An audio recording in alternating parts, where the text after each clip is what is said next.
The woman dropped a specially modified toy submarine into the drainage pipe. Then she had her teammates take remote control of it. Once the toy sub made its way beneath the vault, it released polyurethane from inside the sub, successfully blocking the drainage pipe. When the guard finally opened the door, he was met with a sudden flood in the bathroom. He quickly dialed the maintenance department. Little did he know, Rick, the hacker, had already intercepted the call. So the three teammates seized the opportunity, pretending to be maintenance workers, and smoothly sneaked into the building. Then Marley pretended to inspect the pipes, secretly opening the gas valve to knock out the guard. The three quickly put on gas masks and pushed the gas through the ventilation system, taking out all the guards inside the building. Even so, they didn't dare relax, since the gas would only last 30 minutes, so they raced toward the vault. But just as they were about to reach the vault, a masked guard suddenly appeared. The three had to follow his orders, pressing against the wall. At that moment, Roger noticed a switch nearby. Nice try, my mask has night vision. If we're counting on flashlights.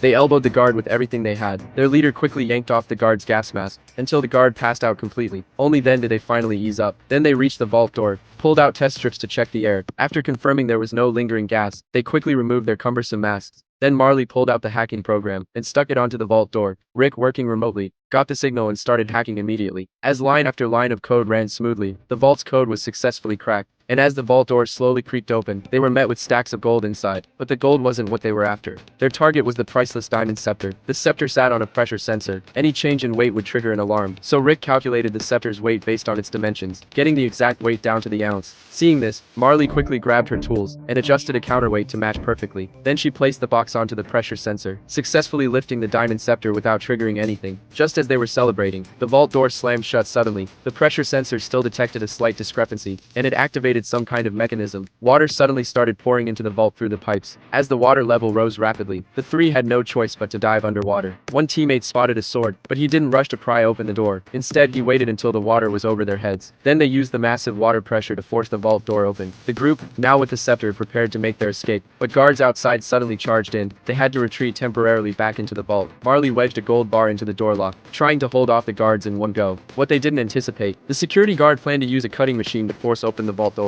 At that point, a teammate remembered a water inlet in the room, which meant they might escape through the pipes. So Marley removed the diamonds from the scepter. Using the diamond's hardness, she cut through the steel bars blocking the pipe. The team quickly crawled into the pipe, trying to make their escape, but to their shock, the pipe ended in a closed-off water reservoir. However, during their crawl, a teammate calculated the angle and distance, noting the reservoir was only about 30 centimeters from the surface, so they made a daring decision. They had Rick, the hacker, hack into a nearby military training system, and fire a shell right at the reservoir's coordinates. The explosion instantly blew a hole above the reservoir. Luckily, the three inside weren't harmed. They quickly climbed out of the hole, scepter in hand. Meanwhile, the guards, hearing the blast, rushed toward it, but by the time they got to the hole, Marley and her crew had already escaped with the scepter.